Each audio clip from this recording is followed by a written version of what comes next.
따뜻한 감성, 차가운 이성, 정확한 분석이 함께합니다. 뜨거움과 따뜻함이 함께하는 시간, 신율의 출발 새 아침. 신율의 출발 새 아침 3부 순서 광고 듣고 시작합니다.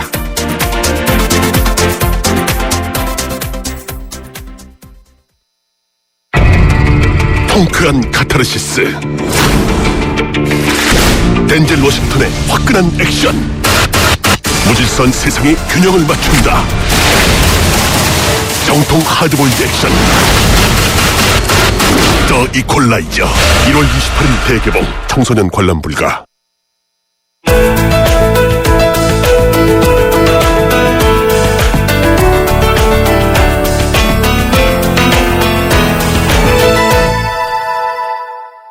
어제 새정치민주연합 박영선 의원과 새누리당 나경원 의원이 오픈 프라이머리 제도 발판을 마련하기 위해서 한자리에 모였었죠. 계파 갈등을 없애고 국민에게 공천권을 돌려준다는 차원에서 양당은 의견을 같이 했는데 세 분의 역에서는 의견의 차이가 있었다고 합니다. 관련된 이야기 새정치민주연합 박영선 의원 연결합니다. 박 의원님 안녕하세요. 네네, 안녕하세요. 예, 어제 처음 만나신 건가요? 나경원 의원하고요? 아니요, 그렇진 않습니다. 국회에서 가끔 만나고 또 서로 반갑게 맞이하는 그런 사이죠. 네. 예. 네. 그러시구나. 네. 그럼 분위기는 좋았겠네요. 네, 어제 참석하신 학계 전문가들 또 양당의 혁신위원장님들 모두 다 진지한 분위기였고요. 예. 어제 굉장히 의미 있는 토론회였다고 생각이 됩니다. 네. 근데요, 이 오픈 프라이머리 제도에 대해서는 공감을 하셨었던 걸로 알려지고 있거든요. 네네. 예. 근데 오픈 프라이머리라는 거요. 네. 이게 이제 박영선 의원께서도 정말 드문 그 여성 지역구 의원 아니겠어요? 그리고 네. 나경원 의원도 지금은 마찬가지 입장인데, 근데 제가 이거 좀 여쭤볼게요. 이 여성 의원의 입장에서 볼 때 오픈 프라이머리 도움이 될 거라고 보십니까? 여성들의 정치 진입? 저는 여성들한테 오히려 더 유리할 수도 있다고 생각합니다. 왜냐하면 이 오픈 프라이머리라는 것은 그 주민들이 그 후보자들을 기억해줘야 되거든요. 예. 그런데 이제 남성 후보들은 오히려 많고 여성 후보들은 적을 수 있기 때문에 그 기억한다는 점에서는 오히려 유리할 수도 있죠. 인지도라든가 이런 점에서는. 네. 예. 네. 그렇군요. 네. 근데 전 이거 어떤 차이가 있는지 한번 설명을 해 주실 필요가 있을게요. 나경원 의원은 기본 오픈 프라이머리 제도 도입이 아니라 탑2 프라이머리가 국내에 적합하다, 이런 주장을 했다고 하는데. 아니죠. 그러니까는 나경원 의원이 주장하는 오픈 프라이머리에 이제 종류가 여러 종류가 있지 않습니까? 근데 나경원 의원께서 주장하시는 그 오픈 프라이머리는 이제 기초적인 오픈 프라이머리고요. 제가 주장한 오픈 프라이머리가 이제 탑2 프라이머리인데요. 그렇군요. 네. 미국에서 이제 이 오픈 프라이머리가 처음에 정착된 것이 1970년대 정도 됩니다. 예. 그러니까 이제 오픈 프라이머리를 각 주에서 실시를 해보고 한 30여 년 실시를 해보고서 거기에 따른 장단점이 나오니까 예. 그 장단점에 따라서 좀 더 진화한 이제 프라이머리가 이 탑2 프라이머리입니다. 예. 나경원 의원은 이제 그 기초적인 오픈 프라이머리, 다시 말하면은 각 당이 같은 날, 그러니까 그 양당이 날짜만 서로 합의를 하고요. 오픈 프라이머리를 각자 이제 이제 주민들이 이제 투표를 하는 그런 방식의 오픈 프라이머리를 말씀을 하시는 거고요. 예. 저는 소수정당, 무소속, 그러니까 선거에 나오고 싶은 모든 사람들이 다 나와서 주민들로부터 선택을 받는 거죠. 그러니까 예비선거 형식으로 선택을 받아서 그 중에 탑2, 그러니까 가장 표를 많이 받은 사람과 그 다음 사람이 결선에 가는 그러한 가장 진화된 오픈 프라이머리를 이제 어저께 주장하고 말씀을 드렸는데요. 예. 제가 이런 탑2 프라이머리를 주장하는 이유는 우리가 이제 정당 민주주의가 가장 발달한 나라가 미국인데, 그렇죠. 미국에서 하는 그 제도를 도입함에 있어서 이제 뒤늦게 쫓아가는 거 아닙니까? 예. 그러면 IT 기술도 뒤늦게 쫓아갈 때는 첨단 기술을 도입하듯이 가장 진화된 오픈 프라이머리를 도입하는 게 좋겠다라는 그런 생각 하나 하고요. 두 번째는 또 이 탑2 오픈 프라이머리를 해야 조금 전에 설명드렸던 소수정당 문제라든가 무소속 문제라든가 또 영호남에서 공천 이퀄 당선이라는 어떤 그 고질적인 지역구도 이것을 타파할 수 있기 때문에 탑2 오픈 프라이머리를 말씀을 드렸습니다. 예. 근데 예를 들면은 소수정당이라든지 무소속이라든지 여당, 야당 다 나오는 거 아니에요. 그죠? 그렇습니다. 처음에는. 예. 네. 그래서 여기서 1등, 2등 딱 둘이 걸러지고 이 1등, 2등 둘끼리 다시 결선 투표에 간다는 거 아니겠습니까? 그렇습니다. 예. 그런데 지금 말씀하신 것 중에서 제가 좀 이해가 안 되는 게 예를 들면은 호남권이다라고 네. 얘기를 했을 때 네. 뭐 여당 야당 했다고 치든지 아니면 이 야당 플러스 무소속이라고 치든지 네. 해도 네. 결국은 마찬가지 결과가 나오는 거 아니에요? 선거 두 번 하지만. 그렇지 않죠. 왜냐하면 예. 지금 영호남 보면은요. 예. 대구에서는 김부겸 의원의 사례가 있을 수 있고요. 예. 또 어딘가요? 순천에서는 이정현 의원의 사례가 있을 수 있는데요. 예. 지금 이제 지역 구도가 서서히 이제 깨지고 조금 있다. 무너지고 있는 그런 상황이지 않습니까? 아하. 그래서 정당 공천을 못 받은 사람들이 무소속으로 출마하는 경우가 지금 상당히 많이 있습니다. 예. 그러면 이런 무소속 후보들이 이제 나오게 되면은요, 탑2가 되면 오히려 표가 분산이 되지 않기 때문에 민심을 더 많이 반영할 수 있죠. 가장 이 지역에 적합한 사람이 누구인지를 고를 수 있고 가장 일을 열심히 하고 민심의 소리에 경청하는 사람이 누구인지를 알 수 예. 있는 그런 장점이 있습니다. 네. 예. 그런데 네. 또 한 가지는 이제 나경원 의원의 아마 주장인 것 같은데 네. 예를 들자면 호남 주민들 중에서도 새누리당을 찍고 싶어하는 주민이 있을 수 있죠. 그건 당연하죠. 그렇습니다. 근데 이제 네. 만일 이렇게 탑2 오픈 프라이머리 했을 경우에 새정치민주연합에서 예를 들면 2명의 후보가 나왔다. 네. 근데 두 사람이 1등, 2등 했다. 예? 네. 이러면은 이거는 선택권이 또 없어지는 것 아니냐. 그거는 조금 얘기가 다른 얘기인데요. 예. 오히려 새누리당 의원이 이제 훌륭한 어떤 후보가 한 사람 있고 예. 새정치민주연합에서 두 saram의 후보가 나왔다고 치면은요. 이게 표가 갈려가지고요. 오히려 새누리당 후보가 더 유리해지죠. 예. 그러니까 탑2 그러니까 이제 예를 들어서 이렇게 생각하시면 편하실 거예요. 프랑스의 대통령 뽑는데 50%를 넘지 않으면 결선 투표하지 그렇죠. 않습니까?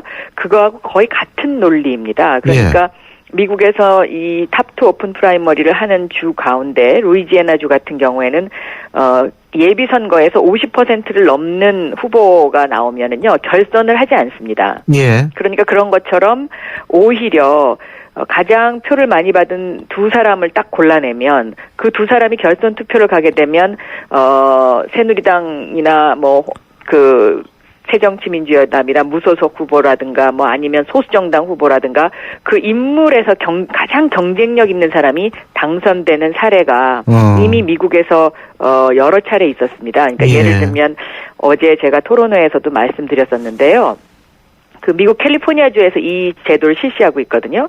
그런데 캘리포니아주의 얼바인시예요. 강석희 시장이 한국 이민 1세로서 처음 당선이 됐었습니다. 예. 그래서 굉장히 그때 이제 돌풍을 일으켰는데요. 이분이 그런 어떤 이 오픈 프라이머리 제도 이것이 아니었으면 전혀 이제 소수민족으로서 당선이 될 수가 없었고요. 예. 또 강석희 시장이 4년 동안 시장을 하고 나서 그 다음에 이제 공화당 시장으로 바뀌었는데 이분도 한국인 이민 1세입니다. 예. 그러니까 이 미국에서 탑2 오픈 프라이머리의 대표적인 주가 이제 워싱턴주하고 캘리포니아주인데요. 예. 이 워싱턴주와 캘리포니아주의 특징이 뭐냐면 아시아계 소수민족이 많이 사는 주 아닙니까?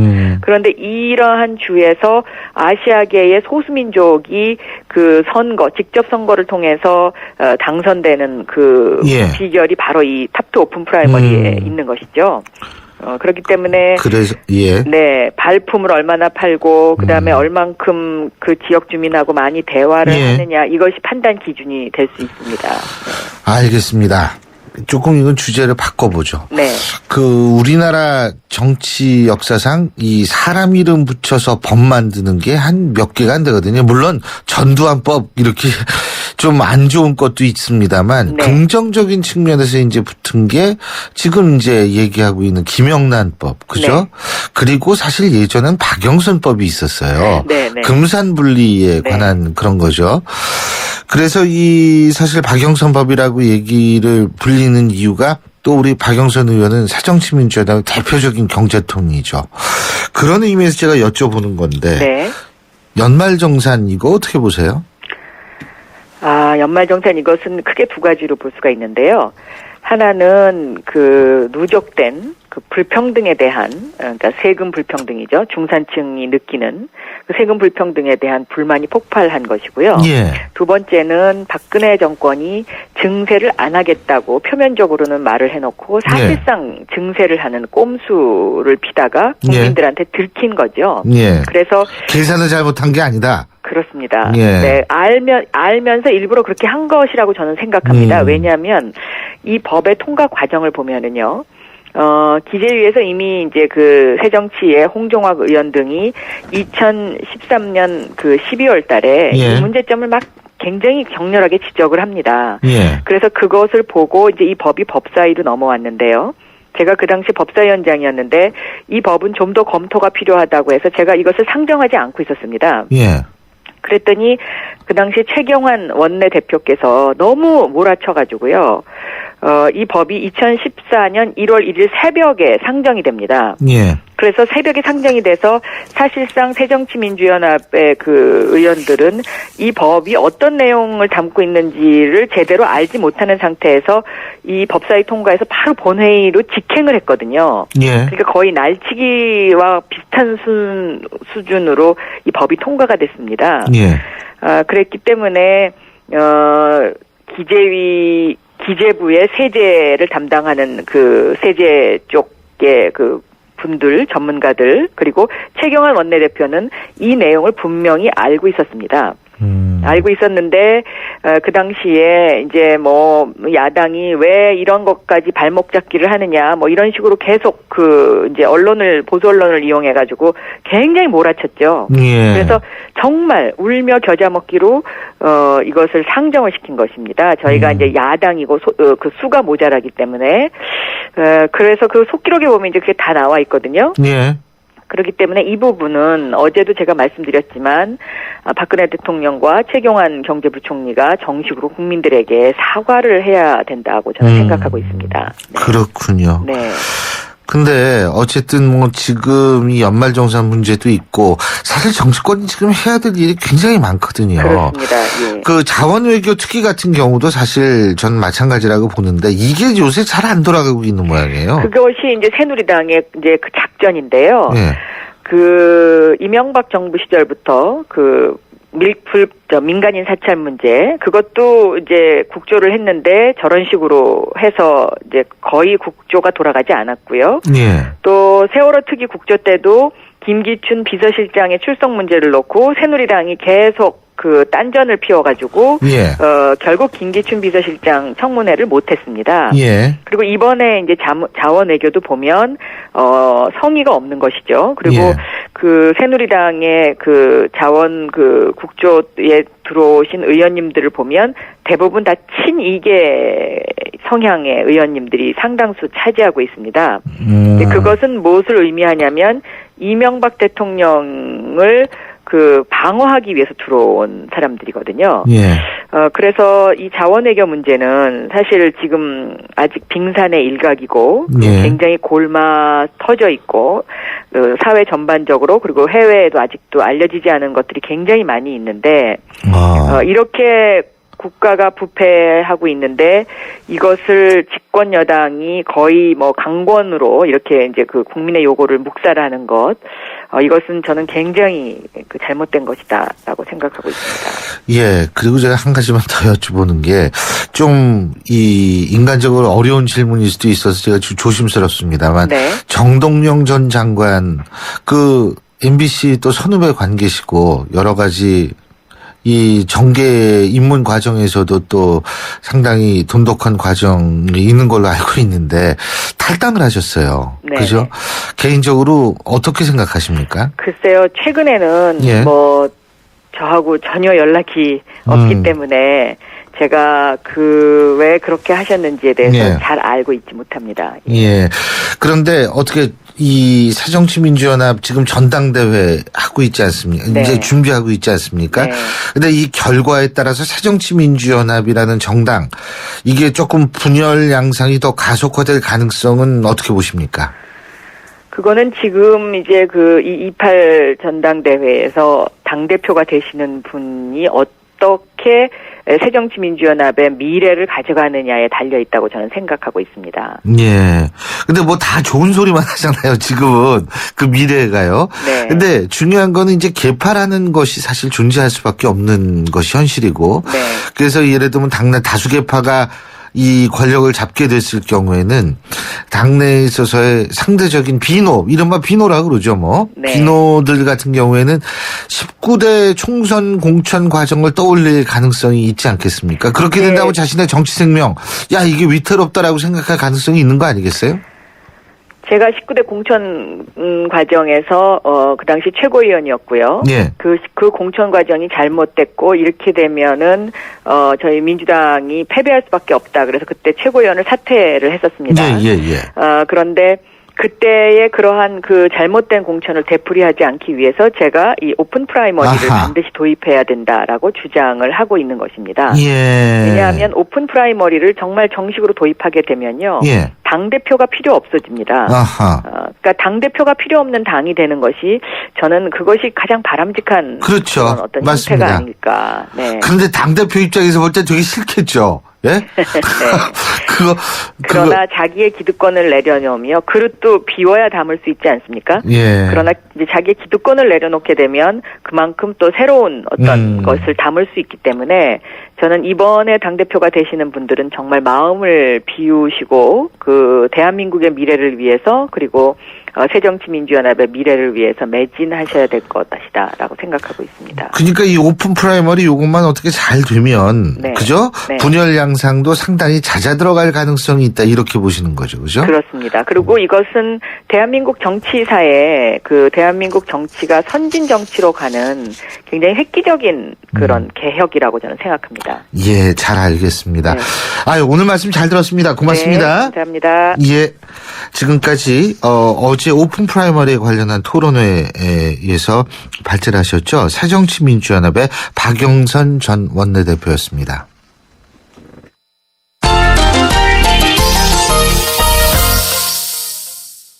자, 스포츠 소식을 오늘 조금 자세히 알아보죠. 경향신문 김세훈 기자 연결합니다. 김세훈 기자, 안녕하십니까? 네, 안녕하세요. 예. 네네. 축구 얘기 좀 오늘 집중적으로 해보죠. 어제 축구를 전 못 봤습니다. 어제 제가 방송 중이라도 못 봤는데 네. 우즈베키스탄 연장전 승부 끝에서 우즈베키스탄을 꺾었죠. 근데 네. 손흥민 선수가 혼자 막 뒤로 자빠지면서 골 넣고 뭐 그런 모양이더라고요. 아주 잘한 모양이에요. 혼자 2골 터뜨렸죠. 그렇습니다. 예. 호주에서 열리는 아시안컵 8강전 우리하고 우즈베키스탄하고 맞붙었어요. 예. 90분 동안 0대0. 근데 연장 14분, 그러니까 연장이 15분씩 하니까 연장 전반 14분. 전반이 끝나기 직전이죠. 예. 그때 김진수의 크로스에 이은 손흥민의 헤딩으로 골을 넣었고요. 아하. 그리고 연장 후반 14분, 역시 끝나기 1분 전입니다. 예. 네, 차두리 선수의 패스를 손흥민이 또 발로 해서 쐐기골까지 집어넣었습니다. 그러면서 예. 우리가 2대0으로 이제 승리를 했고요. 아시안컵에서 3회 연속 4강에 우리가 진출을 했습니다. 예. 손흥민 선수는 A매치 지금 10경기 만에 골을 터뜨렸어요. 예. 이번에 아시안컵 들어와서도 계속 뭐 감기 몸살 때문에 고생을 많이 했는데요. 예. 어쨌든 뭐 중요한 시기에 어제 손흥민 선수의 플레이가 사실 전체적으로 썩 좋지는 않았습니다.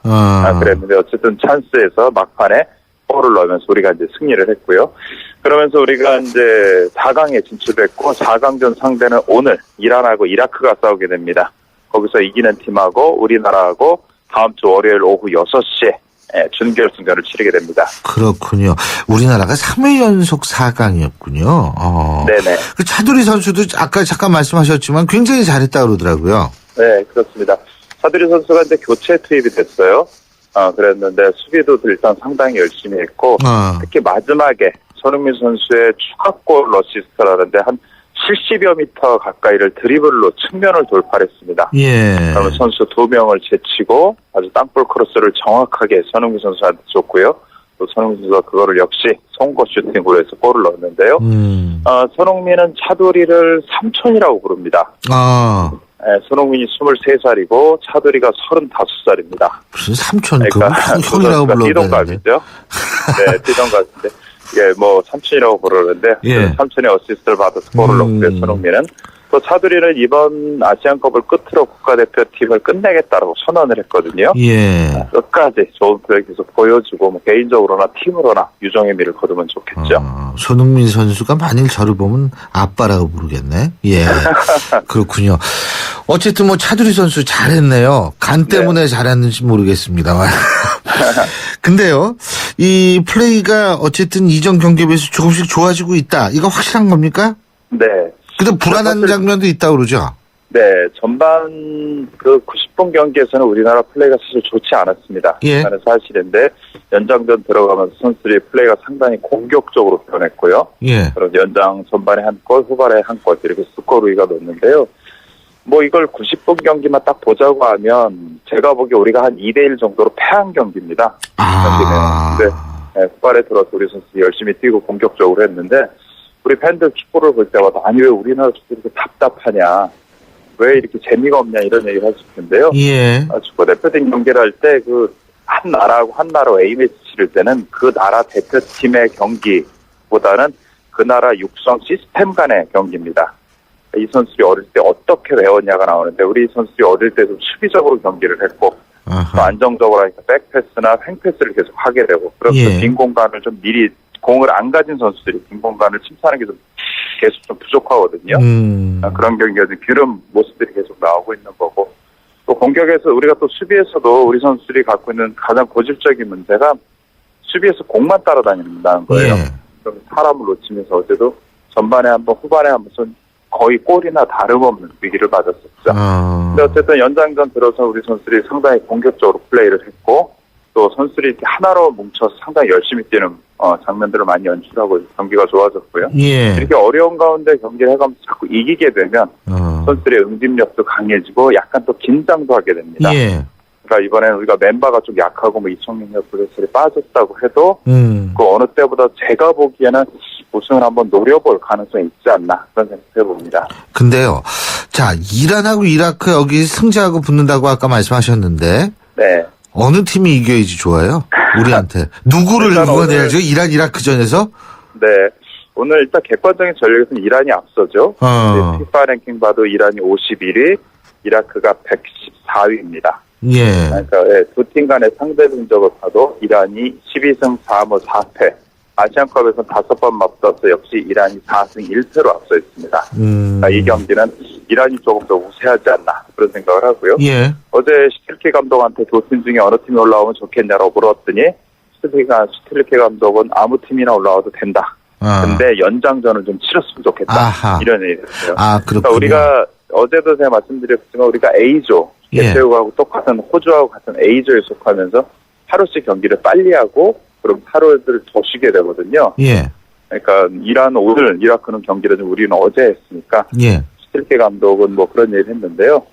제가 보기에는 뭐 이란이 아무래도 올라오지 않을까 예상하고 우리가 이란하고 여태껏 우리가 아시아권에서 상대 전적에서 이기지 못하는 나라가 세 나라가 있습니다. 호주하고 사우디하고 이란인데 예. 아무래도 이란이 올라온다고 하면 우리는 상대적으로 조금 더 힘든 경기를 해야 될 겁니다. 그러면은 또 역시 중동 지역에 강한 박주영 선수가 필요할 텐데 이번에 대표팀에서 빠졌죠. 그렇습니다. 예.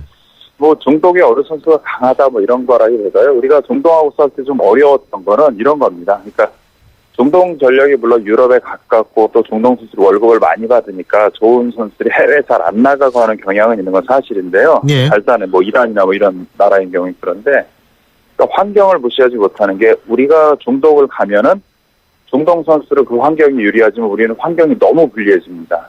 예. 그러니까 우리가 경기를 이기기가 쉽지 않고 그러니까 우리가 이란에 가서 못 이기고 있고 그런 건데 반면에 이란 선수들이 우리나라로 오면은 환경이 오히려 좋아져요.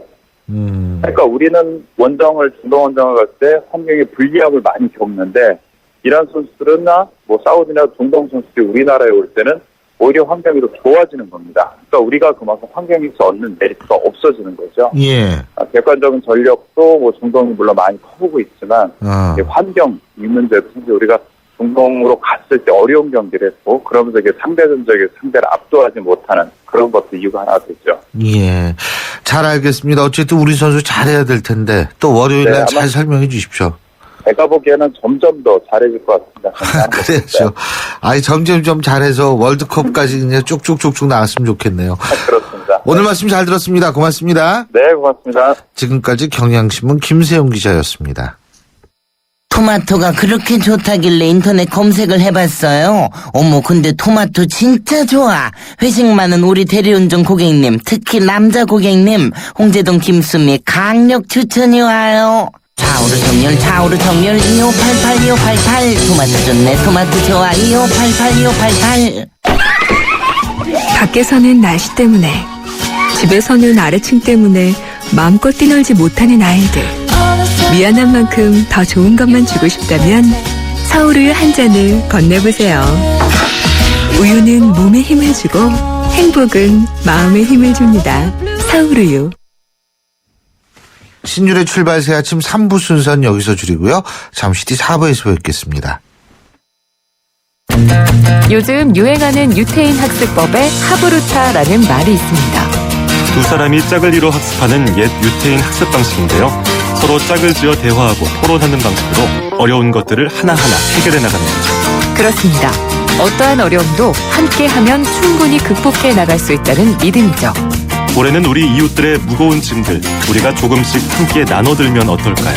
대한민국 모든 이들의 얼굴에서 미소가 지워지지 않도록 2015 YTN 라디오 연중기획 함께 들어요 대한민국. 올 한 해 동안 청취자 여러분과 함께 들고 함께 귀 기울이겠습니다.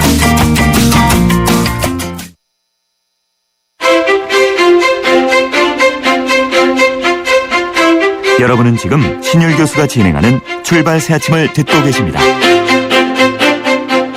신율의 출발 새 아침 4부 순서 광고 듣고 시작하죠.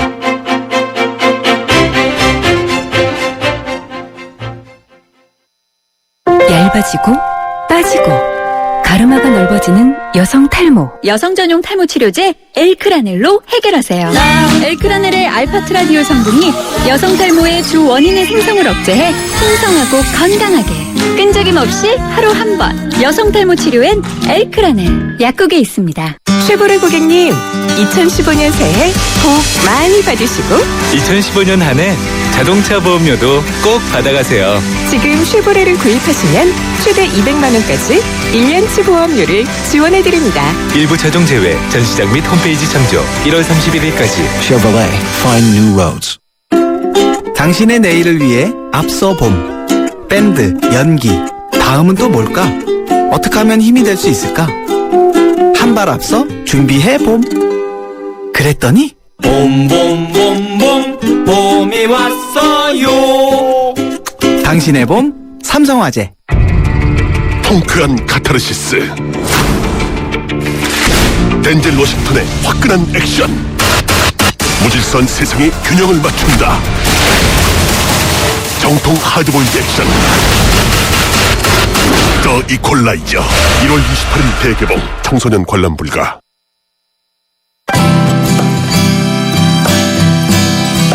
뉴스와 영화의 만남. 시네마인 뉴스. 예, 벌써 주말 영화 얘기할 시간이 됐네요. 시간 정말 빨리 갑니다. 오늘도 영화 평론가의 정말 대부이신 오동진 평론가와 함께 영화 얘기해 보겠습니다. 어서 오십시오. 네, 안녕하십니까. 예, 박스 오피스 요새 여기서 1위 하는 작품이 뭐예요? 네. 요즘 그 영화들이 개봉일을 은근슬쩍 하루를 땡겼습니다. 그래서 대체적으로 수요일 날 개봉들을 서두르고 있는데요. 예. 어쨌든 그 22일 어제 목요일 기준으로 제가 박스오피스 흥행 순위를 좀 뒤져보니까요. 유하 감독의 강남 1970하고 디즈니 애니메이션 빅 히어로가 각각 1, 2위를 차지하고 있습니다. 그러니까 강남 1970에 앞서고 있는데요. 주말 예매율 상황을 보면 두 작품이 엎치락뒤치락하고 있습니다. 그래서 강남 1970은 아무래도 20대에서 40대까지 그 성인층이 그 18세 이상 관람가이기 때문에요.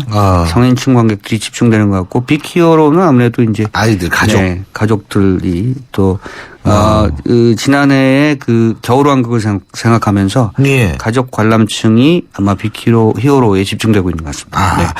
그러면 1위부터 10위까지 쭉 한번 얘기해 보죠. 네. 말씀드린 것처럼 빅2가 그 시장을 견인하고 있는데요. 강남 1970 그리고 빅히어로가 이제 시장을 끌고 가고 있고요. 3위는 여전히 시장 안에 남아 있습니다. 윤재균 감독의 국제시장이 누적 관객 수가 이제 1,149만 2,427명이니까요. 이제 아마 1,200만 고지까지 바라보지 않을까 이렇게 생각되고요. 4위는 오늘의 연애 130만 정도 했습니다. 그리고 5위는 박물관이 살아있다. 벤 스틸러의 시리즈 영화죠. 이 영화가 이제 은근히 지금 순위를 치고 올라오고 있는데요. 72만 5천 명 정도 모았고요. 그리고 6위는 예상보다 좀 안 되고 있는 하정우 감독 주연의 허삼관이 6위를 차지했습니다. 그리고 7위는 키아누 리브스 주연의 존 윅이 차지하고 있고요. 요즘 20대 관객 중에서는 키아누 리브스를 누구냐 이렇게 물어보는 분들이 있다고 하더군요. 그래서 매트릭스를 못 본 세대구나. 그렇죠. 19살, 18살, 20살 정도 되시는 분들은 아마 그럴 것 같고요. 53이거든요. 이제 한국 나이로 따지면 그 키아누 리브스가 조니 뎁, 탐 크루즈 다 똑같은 나이입니다.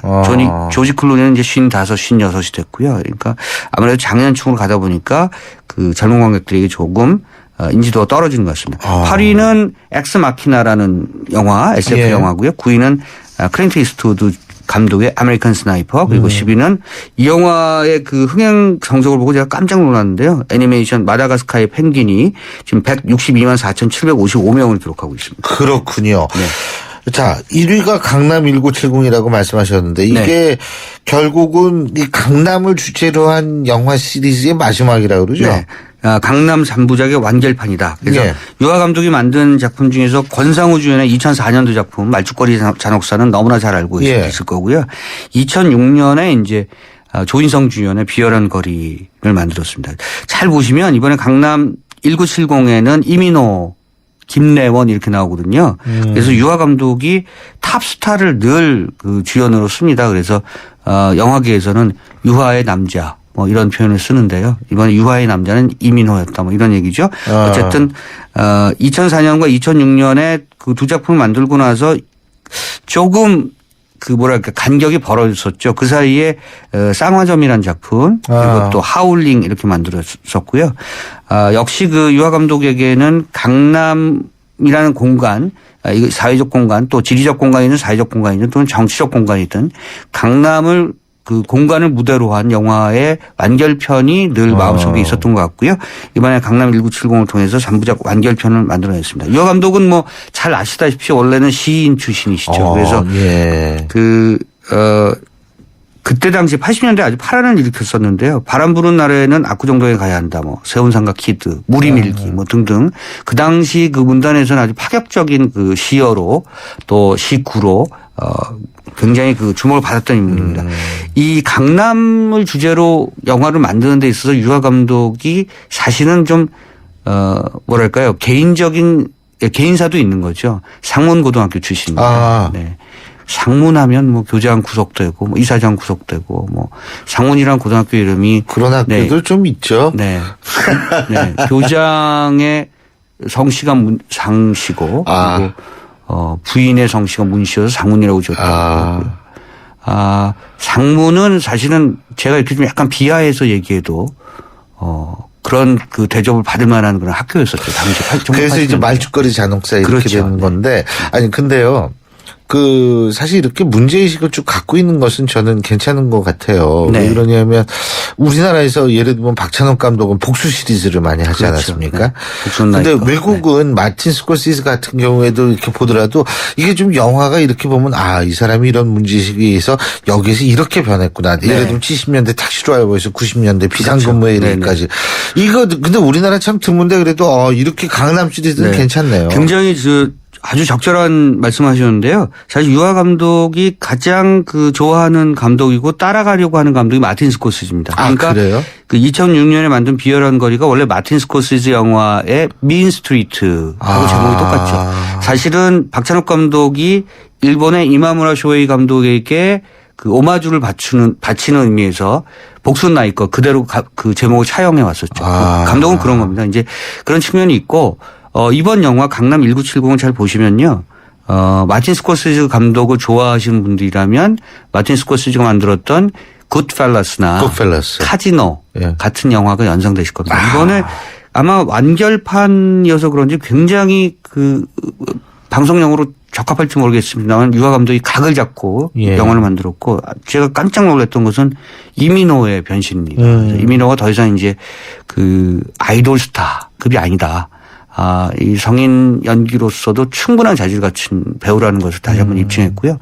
한국에서 어떻게 보면 예전에 레오나르도 디카프리오가 청춘 연기에서 성인 연기로 이렇게 점핑할 때 보여줬던 모습을 이민호 씨가 보여주고 있는 것이 아닌가. 아마 유아 감독이 이민호를 굉장히 잘 다듬어서 이번 영화에 내세운 것이 아닌가 싶고요. 이민호는 사실은 외모로 봤을 때는 좀 고전적이죠. 좀 클래시컬한 이미지인데 저는 항상 이렇게 클라크 케이블 같은 이미지를 좀 생각했었거든요. 이번 그 강남 1970에서는 이민호의 변신 그리고 유아 감독의 연출력이 지금 절정에 다다랐다. 뭐 이런 것들을 볼 수 있는 그런 작품이 아닌가 싶습니다. 네. 빅히어로 이거는 애니메이션이죠. 네. 고무풍선 풍선 나오는 거 아니에요? 그러니까 이제 베이맥스라고 하는 뚱뚱한. 그러니까 그 이 애니메이션을 많은 분들이 좋아하는 이유가 있는 것 같아요. 왜냐하면 보면 그 이미지의 선이 너무나 뭐랄까 이렇게 귀엽고 이쁩니다. 그러니까 착해 보이고. 그러니까 이 빅히어로는 느낌 자체가 착한 사람들이 좋아할 만한 그런 이미지의 그 캐릭터들이에요. 그래서 어쨌든 그 형제인데 형 이름이 테디고 동생이 히로인데 히로가 이제 로봇 천재입니다. 근데 이제 그래서 굉장히 그 힐링 로봇 착한 로봇을 만들어서 같이 살다가 이제 위기가 닥치는 거죠, 도시에. 그래서 도시를 구하기 위해서 요 힐링 로봇을 슈퍼 히어로급으로 이제 변신시켜서 위기에서 뭔가를 그 탈출하고 도시를 구해낸다는 그런 이야기입니다. 아마도 디즈니 애니메이션으로서는 제가 봤을 때는 말씀드린 것처럼 마치 2D의 느낌이 더 강하게 나고요. 그런 얘기는 어떤 말씀이냐면 조금 더 인간적 느낌이 강하다는 겁니다. 그러니까 예를 들어서 지금까지 디즈니 애니메이션이 뭐 겨울왕국은 그렇지 않았습니다만 3D 애니메이션을 많이 추구하면서 디즈니를 포함해서 할리우드에서 만들어진 많은 애니메이션이 저패니메이션과의 그런 차별성을 보였었는데요. 이번 그 작품은 아마 그런 측면에서 남녀노소 또는 연령별 구분 없이 많은 그 분들이 좋아할 만한 작품이 아닌가 생각합니다. 그렇군요. 여기 다니엘 헤니가 더빙했다고 그러더라고요. 그렇죠. 네. 그리고 허삼관 말이에요. 네. 아까도 얘기했지만 하정우 씨가 이제 감독을 한 건데 하정우 씨가 감독한 영화가 흥행에서는 좀 잘 안 되더라고요. 예전에 롤러코스터인가요? 안 됐죠, 그것도. 안 됐고. 이것도 잘 안 되네요. 왜냐하면요. 제가 영화를 komkom히 들여다보니까 대중들은, 관객들은 하정우 하면 하정우 씨가 나왔던 영화들을 생각하잖아요. 네. 더 테러 라이브. 그렇죠. 등등. 그리고 베를린. 굉장히 그러니까 휘발성이 있는 그런 상업 영화거든요. 근데 본인이 영화를 만들 때는 아트 영화를 만들어요. 그러니까 그 아트적 감성, 그 예술적 감성이 굉장히 녹아있는 그런 영화를 만듭니다. 그러니까 허삼관에서 사람들이 기대했던 것은, 그 좌충우돌 해프닝이 많이 끼어 있는 코믹한 요소도 많이 끼어 있는 그런 상업 영화를 기대했는데 하정우 감독이 자기가 감독으로서의 어떤 예술적 심성을 많이 개입시켰어요. 그러니까 좀 그런 부분에서 관객과 정서적으로 충돌하고 있는 것이 아닌가. 그러니까 맨 처음에 영화를 봤을 때 하정우 영화가 이런 영화였어라는 것이 아마 관객들에겐 일종의 그 감성적 배신감으로 아마 작동하고 있는 것 같고요. 그런 측면에서 흥행에서 지금 더딘 발걸음을 보이고 있지 않나. 저는 개인적으로 굉장히 안타깝게 생각하는 게요. 이 영화가 위하의 허상관 매열기를 원작으로 하고 있지 않습니까? 이 영화 제작사인 두타연 그리고 제작자인 안동규 대표가 이 소설을 영화로 만들기 위해서 17년을 소요를 했거든요. 17년의 시간이 지났는데 이렇게 오랜 기간 만에 만든 작품인데 대중들에게 적극적으로 다가서지 못한다는 측면에서 좀 아쉽지만 영화는 매우 특이합니다. 그러니까 이 영화가 못 만들었다, 뭐 잘 만들었다 이렇게 구분할 수 있는 작품이 아니고요. 이 영화는 매우 그러니까 영어로 얘기하면 디퍼런트한 작품인 거죠. 그래서 그런 측면에서는 작품성을 놓고 이후에 재평가될 가능성이 높은 작품이다. 이렇게 보고 있습니다. 네. 그리고 그 아메리칸 스나이퍼라는 영화 두고서 클린트 이스트우드 감독이라고 말씀하셨는데 이게 좀 논쟁이 있는 것 같아요. 그러니까 저격수거든요. 스나이퍼 얘기거든요. 예. 이라크 전에 4차나 자기가 스스로 4번이나 스스로 파병을 해서 거기서 그 100수십 명을 저격한 그 전설적인 스나이퍼 얘기입니다. 그래서 이거를 정말 그러면 미국의 이라크 전쟁을 정당화하는 거 아니냐. 그 명분을 공고히 해주는 거 아니냐. 그리고 그런 사람을 많이 살상한 그런 군인을 영웅시하는 거 아니냐. 이렇게 보는 측면이 있고요. 사실 또 영화를 찬찬히 들여다보면 클린트 이스트우드 감독이 이제 86세입니다. 1940년대이고 이분이 이렇게 목소리가 이제 두드러지게 어떤 이념적인 어떤 그런 부분을 내세우지 않거든요. 그러니까 이 노인 감독이 봤을 때 사실은 그 이 캐릭터를 영화 속에 그 크리스 카일이라고 하는 실존 인물이었고요. 이 캐릭터를 지나치게 영웅화시키지 않았어요. 그러니까 어쨌든 영어로 말씀드리면 드라이하게 이 사람이 왜 4번이나 텍사스 출신인데 부시 고향 아니겠습니까? 이런 사람이 왜 가서 어떻게 변화하는가.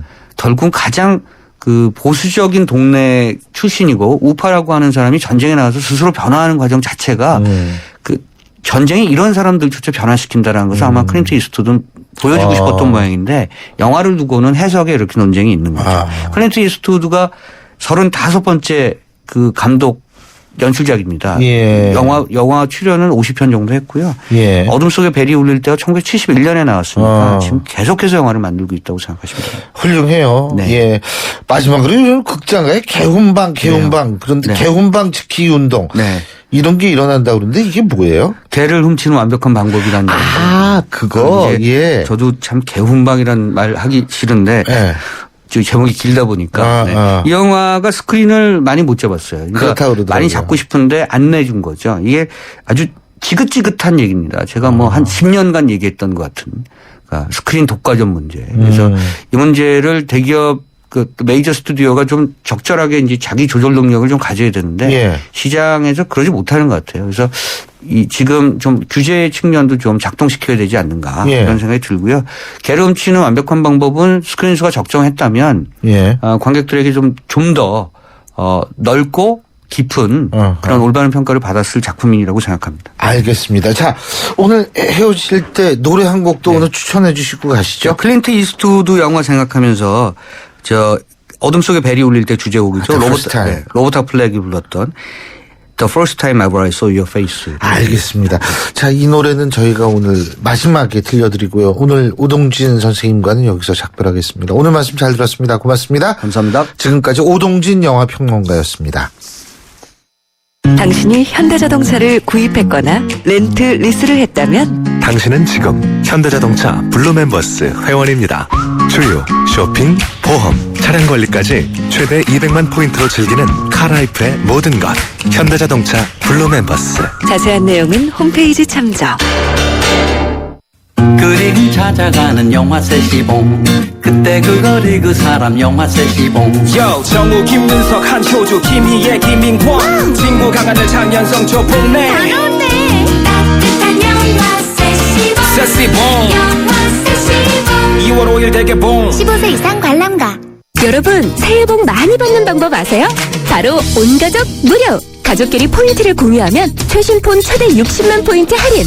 함께 쓰는 집전화 인터넷은 기본, 가족 누구나 무한 멤버십까지! 복도 혜택도 많이 받으세요!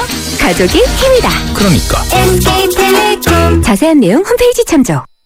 안 보이니까 감추죠. 별일 없겠죠. 손발톱 무좀 방치하면 손발톱 건강을 잃을 수 있습니다. 이젠 풀케어 국내 최초 갈거나 닦을 필요 없이 오니텍 특허 기술로 침투는 빠르게. 와, 정말 좋아졌다. 방치하지 말고 풀케어하세요. 이탈리아 글로벌 제약회사 메나리니. 예, 신율의 출발 새 아침 저희가 준비한 순서는 오늘 여기까지인데요. 자, 노래 주시죠. 지금 나오는 노래 조금 전에 오동진 영화 평론가가 추천해 주신 곡이죠. 아주 정말 옛날 영화인데요. 어둠 속에 벨이 울릴 때 바로 이 노래의 OST 오리지널 사운드 트랙인데요. 로버트 플렉이 부릅니다. The First Time Ever I Saw Your Face 함께 들으면서 오늘 순서는 여기서 모두 줄이겠습니다. 지금까지 신율이고요. 여러분 정말 행복한 주말 맞으시기 바라겠습니다. 저는 다음 주 월요일 오전 7시 15분에 다시 찾아뵙죠. 고맙습니다.